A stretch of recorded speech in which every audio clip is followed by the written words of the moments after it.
Jusqu'à 9h, Good Morning Business.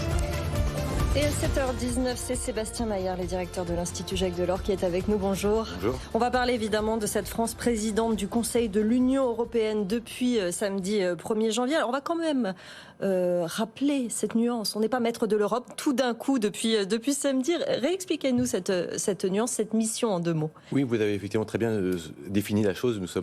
Nous présidons le Conseil de l'Union européenne, qui est un organe clé au sein de l'Union européenne. Si je forçais le trait, c'est presque, si je disais en France, on préside le Sénat par rapport à l'Assemblée nationale, mais il y a le gouvernement reste, c'est-à-dire que la Commission européenne reste présidée par Ursula von der Leyen, le Parlement européen a son président, et puis la Cour de justice, la Banque centrale européenne avec Christine Lagarde. Enfin voilà, chaque institution a son président. En fait, personne ne préside l'Union européenne.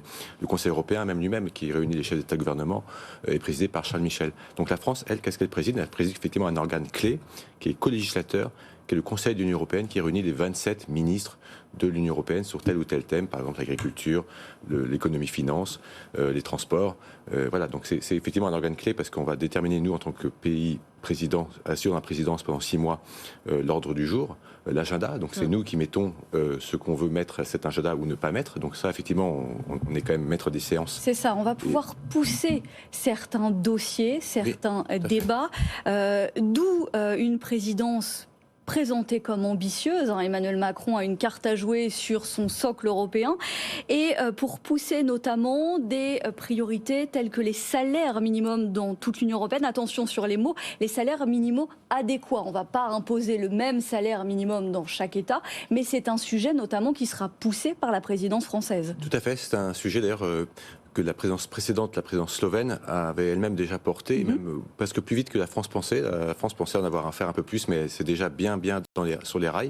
Là maintenant, on arrive à un stade où il faut que justement les députés européens et les 27, donc le Conseil, se mettent d'accord sur un cadre qui incite les salaires minimums nationaux à évoluer pour atteindre un niveau décent, c'est-à-dire qui représente au moins 60% du salaire médian d'un pays pour que ce soit considéré comme un salaire minimum de bon niveau. Mais effectivement, il n'est pas question d'avoir un SMIC européen qui soit même de Bulgarie ou Luxembourg, puisque là, ce serait juste peut-être qu'un jour ça arrivera, mais en tout cas, on n'en est vraiment pas du tout là.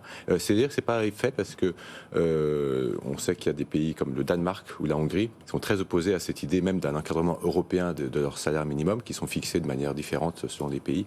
Donc la partie n'est pas gagnée, mais effectivement, ça fait partie des premiers dossiers dont la France veut s'emparer. Alors, quels sont les autres dossiers qu'Emmanuel Macron va mettre en avant ? Alors, il y a le numérique. Il y a 2 textes importants qui s'appellent le DMA-DSA, donc Digital Market Act et Digital Service Act, qui sont sur la régulation des plateformes numériques, notamment aussi sur le contenu haineux ou pas, en ligne, le ciblage publicitaire.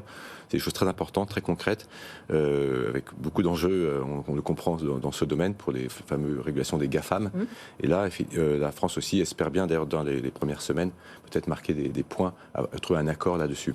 Un autre dossier important économique et je dirais géopolitique, c'est ce qu'on appelle le mécanisme d'ajustement carbone aux frontières, ou taxe carbone aux frontières pour parler de manière plus compréhensible. Il s'agit donc d'imposer une taxe sur les importations pour que les pays comme les nôtres, qui eux sont dans un marché du carbone et donc payent quelque sorte un prix au carbone, soient en concurrence équitable avec des produits, eux, qui n'ont pas à payer un tel prix du carbone. Et ça, c'est pas gagné, parce que ça, c'est aussi, effectivement, volontairement, politiquement, il faut vraiment mouiller sa chemise pour convaincre les autres pays, je pense notamment aussi à l'Allemagne, à ce que ce mécanisme d'ajustement carbone aux frontières soit voté, notamment qu'il soit bien aussi compatible avec les règles de l'OMC.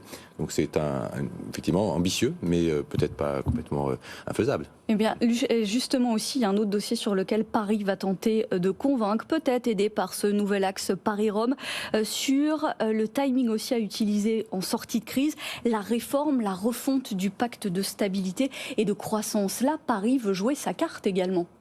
Oui, alors c'est pas affiché comme une priorité. Non, c'est pas affiché comme une priorité, mais il y a un timing inespéré. Effectivement, on a vu d'ailleurs la tribune de Mario Draghi et Emmanuel Macron dans le Financial Times. Donc la France veut susciter le débat. Elle et elle a vu avec bonheur que l'accord de coalition allemand du gouvernement allemand de Olaf Scholz, je dirais, laissait les portes ouvertes. En tout cas, n'avait pas mis de ligne rouge complète sur ce dossier. Donc on peut en parler.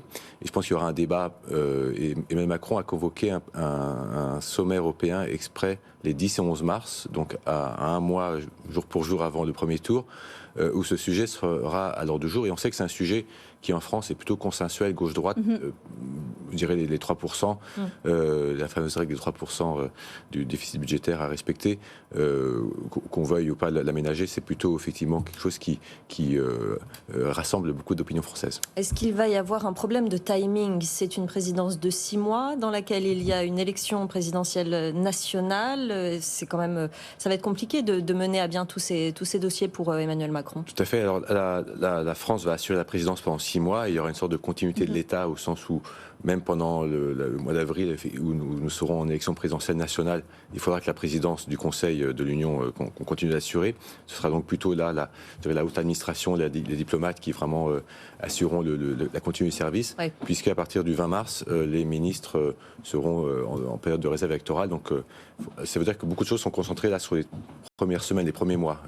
On dit parfois c'est presque une présidence trimestrielle. En tout cas, elle est forcément en 2 temps, puisqu'il y aura avant la présidentielle et ensuite, il y a quelque chose de vainqueur, il sera de fait, il devra poursuivre cette présidence. Et ensuite, il y a les élections législatives aussi qui obligeront aussi à respecter une certaine réserve. Donc, effectivement, c'était un agenda ambitieux pour un temps très serré. Mais avec peut-être un dernier mot sur l'ordre du fantasme de l'opportunité de faire bouger les lignes pour une présidence du Conseil de l'Union européenne. Alors, on peut faire bouger des choses. Je vous dis encore une fois, sur le salaire minimum, par exemple, les choses sont plutôt bien agencées. Sur le numérique, il y a aussi, je pense, de bon espoir que les choses avancent.